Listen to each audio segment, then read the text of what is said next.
TVN broadcasts a live program called Calicete.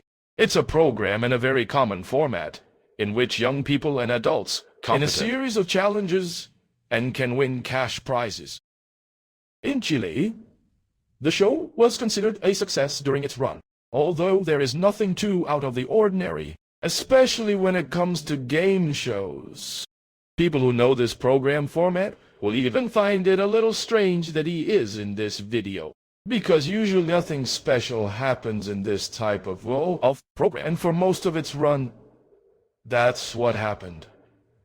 Nothing happened. So strange, except for one day in September, when the contestants were competing intensely. Presenter Jean-Philippe interrupted the program during a game to give urgent news. We didn't want to say anything before checking. Thanks for watching.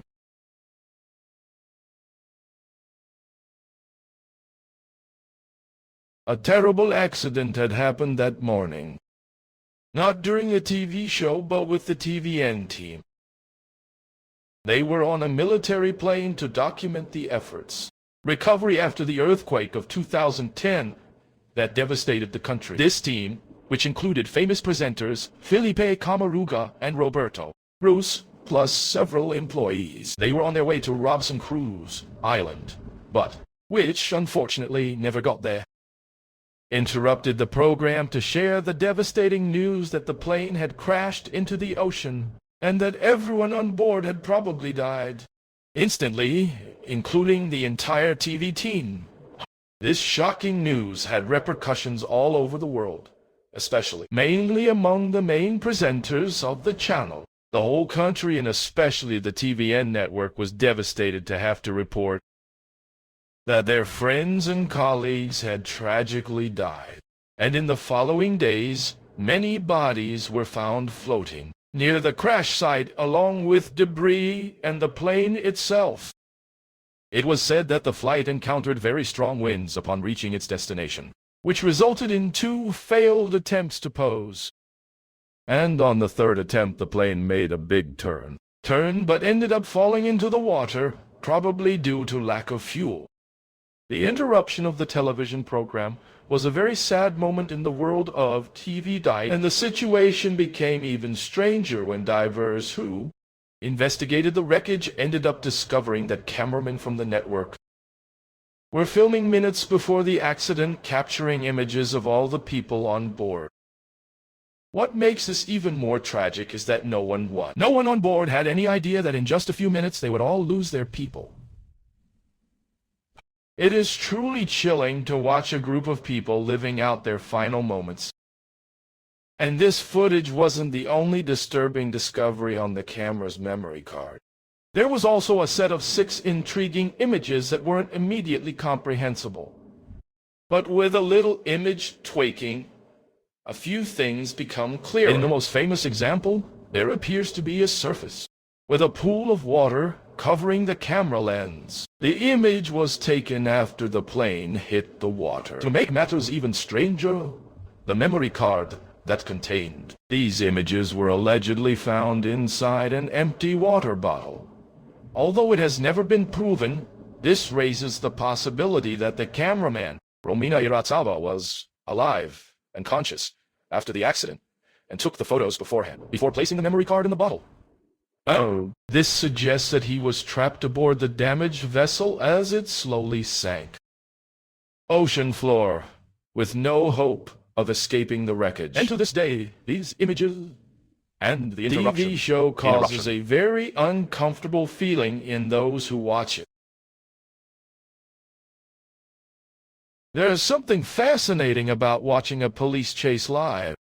It may be due to the thrill of imminent danger and the feeling that at any moment, something unexpected could happen while you are there, watching everything unfold without knowing how it will end. Some of these chases even end up having funny endings. Becomes notorious for how absurd they are.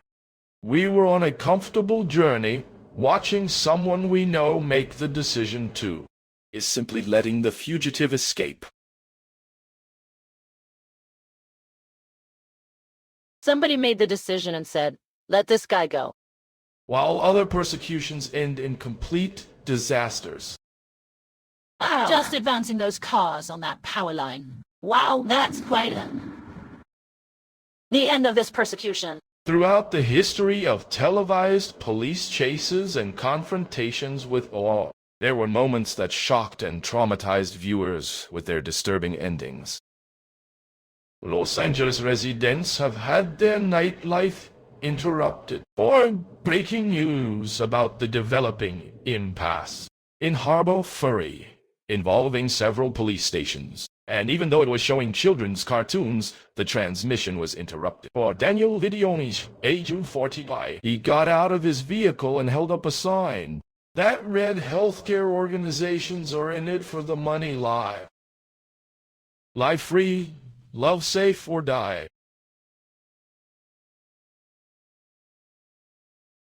Daniel had been sick with cancer for some time and was recently diagnosed with HIV. These illnesses would lead him to have a giant contempt for healthcare organizations. And then, with the whole world watching, Daniel got into his truck with his dog, lit a Molotov cocktail, and set the inside of the car on fire. The scene was absolutely brutal, but it got even worse when he got out of the car. Still on fire and all burned up. Really intended to end his life, and so he picked up a shotgun and followed his wish, thus horrifically ending his life.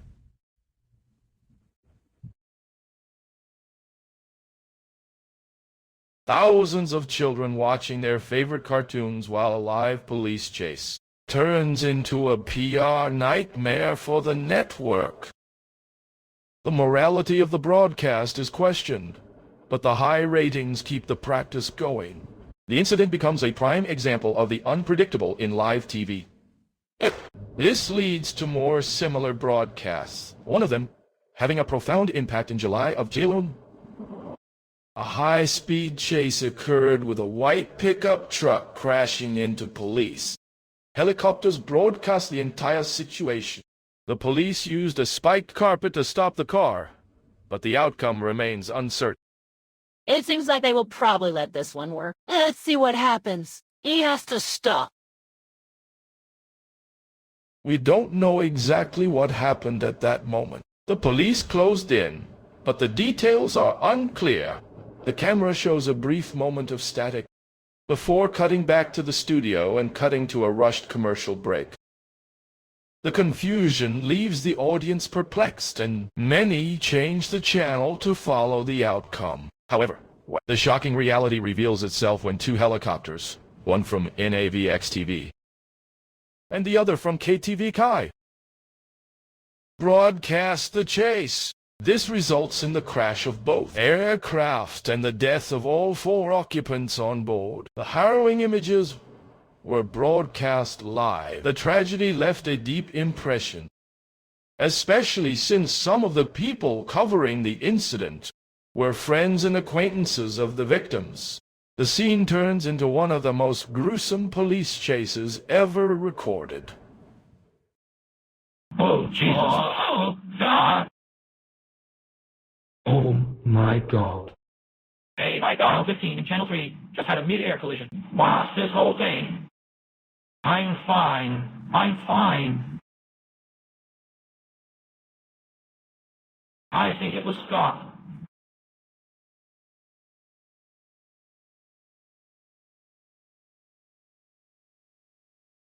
Host Beto Ortiz opens the first episode of a new TV show called El Valor de la Verdad, or The Value of Truth. And all the while, the show challenges contestants to answer a series of questions honestly, while strapped into a polygraph test. The test then monitors whether the person is telling the truth or not. And with each correct answer, you win more and more money until you choose for not doing it anymore. The questions get harder and harder, difficult and embarrassing, and you still, alongside their loved ones, which makes things even more complicated. And in this specific episode, we are introduced to the contestant, Ruth Zalia Saya Sanchez. 19 years old, a call center employee who hopes to gain fame with the show, while accompanied by her parents and her boyfriend. And by the way, they chose a great contestant to debut the show. Ruth had lived her life in a state of poverty, and the kind of money offered by the show would change her life and that of her family members as well. She answers all the questions honestly.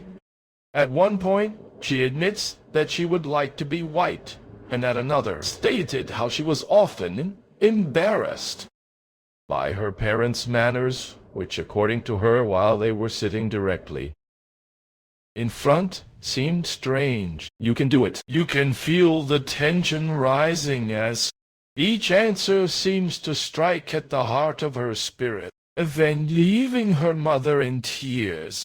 And it only gets more painful from here.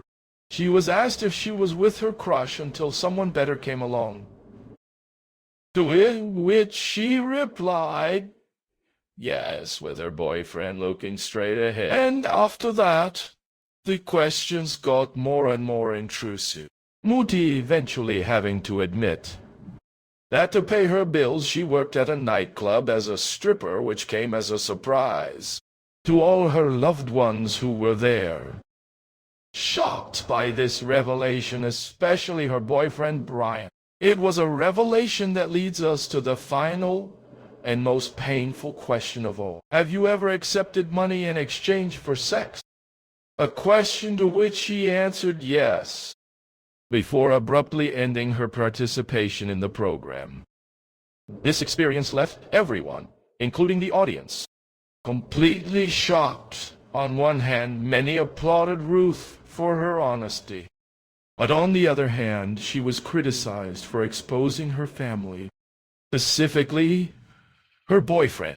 And this embarrassing line of questioning was broadcast for the entire country to watch. This embarrassing episode became so popular that, supposedly, the network aired it for 12 weeks straight. The program and Ruth became instant phenomena. And in a way, this brought Ruth some of the fame she so craved, making appearances on several news programs. The following week, becoming a household name in Peru, she walked away with about $1 back. So for a moment it seemed like the pain of divulging all this information, private life, might have actually been worth it until the day she disappeared out of nowhere. There was no sign that the young star attracted much attention in the area where her loved ones who had been by her side on the show Truth's Worth led.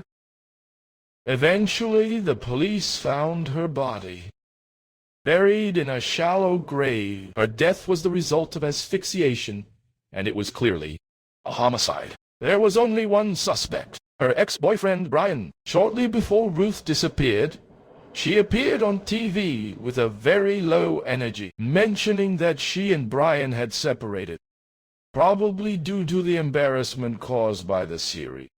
Brian confessed his role in Ruth's disappearance, angered by the public publicity she had caused him, and felt she deserved a share of the money she had earned. Brian visited Ruth's house, drugged her with sleeping pills, assaulted her, and killed her.